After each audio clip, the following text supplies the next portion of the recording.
So that was the great genealogy of Jesus from the Gospel of Matthew. Luke's is even longer, I think. But I know what you're thinking right now. Why'd you read that whole thing? There's a shorter version. You could have skipped all that. I'm going to get to it. Mostly because I wanted you to be impressed with the way in which I pronounced all those names. How did I do? All right. But what I want to talk about is, and I'll get to the names in a bit, but we have this wonderful story of, which is represented in our manger, of Joseph and Mary and the baby Jesus, and we celebrate that story. And we often hear that, Christmas is under attack and all that. Christmas is fine. Christmas is doing fine. No one's attacking Christmas. If anyone's doing poorly, it's the Christians, because we're not living out the Christian story, the Christmas story, so well. And a lot of the traditions that we have over the generations really are not that ancient. Christmas trees only go back to Queen Victoria, over a little more than 100 years ago. Francis in the 13th century gave us the manger scene.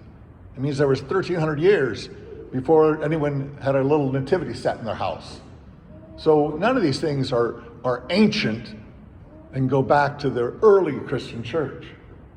In fact, I was watching one of these things on the internet, and they were talking about the history of Christmas. And it was a little annoying to me because they got a lot of the facts right. They said, Americans, the real story of Christmas is not Christian at all, because the Puritans banned Christmas. And they were exactly right. The Puritans banned Christmas. In America, in certain parts of New England and such, it was against the law to celebrate Christmas, because Christmas had turned into this bawdy, raucous party of drinking and sort of the kinds of things you think about today when you think about Halloween and kids turning over cars and doing all sorts of nonsense. Like Christmas wasn't a real religious experience. It was a reason to go crazy and drink and party. So the Puritans said, that's it. We're not doing Christmas. And they made it seem like, well, that's the Christian response. And then they said, and I thought this was really lame, and they said things like the tree and the nativity scene and all that came later with later immigrants from Italy and Germany and things like that. And of course, my response was, they're Christian, right? I mean, it's not just the Puritans who are Christian. All these European countries were Christian, and we take a little bit from each. The Italians give us the nativity set. The Germans and the English gave us the trees. The Yule log, nobody does Yule logs anymore, but that was from the English too.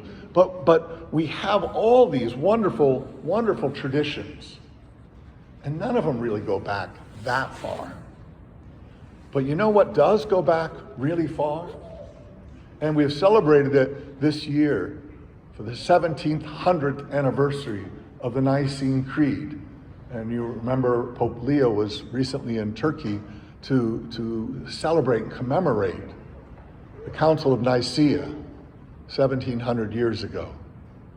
When it was established and affirmed that Jesus was both fully God and fully human. Now you might think, well, that was a long time ago, and it was. But it's something we still struggle with, this understanding of Jesus as fully God and fully human.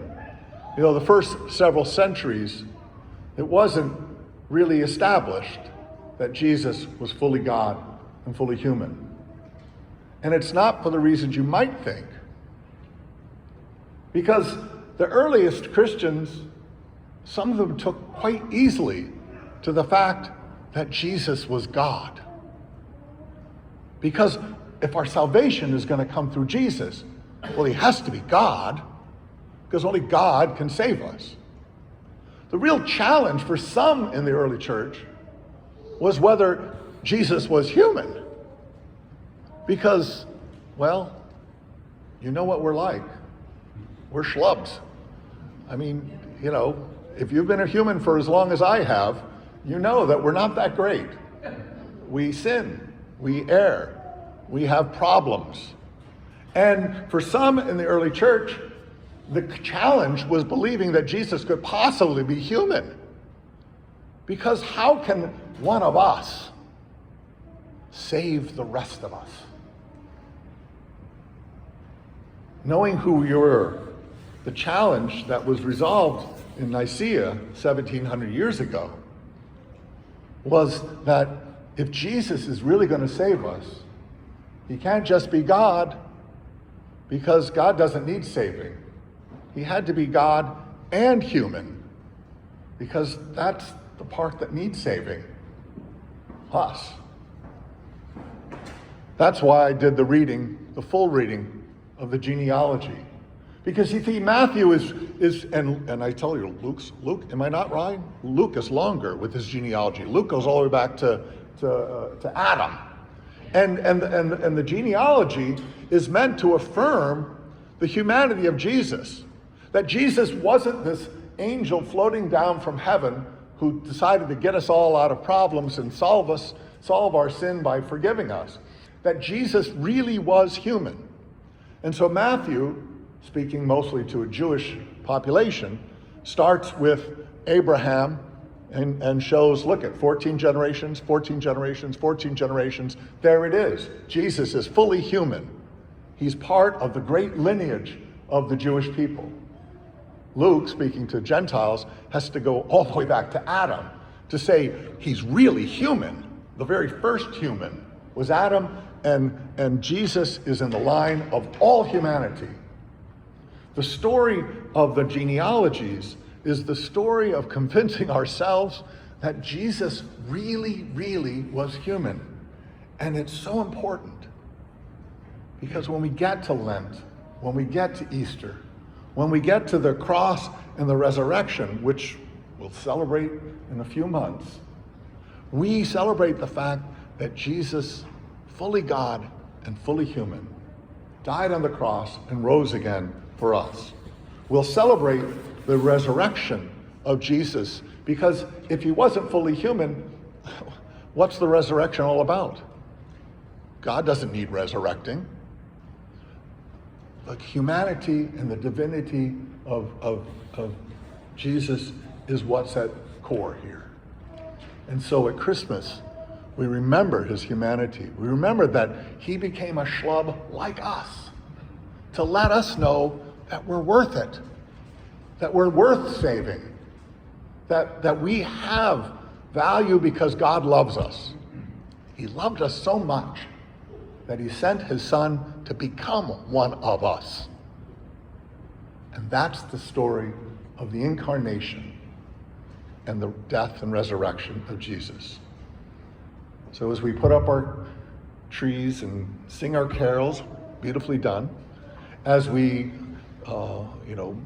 light the candles and open the presents and burn our Yule log. No, nobody burns Yule logs anymore. But as we do all these things, we remember why we do them. Because we're celebrating. We're celebrating that God became human because he loves each and every one of us.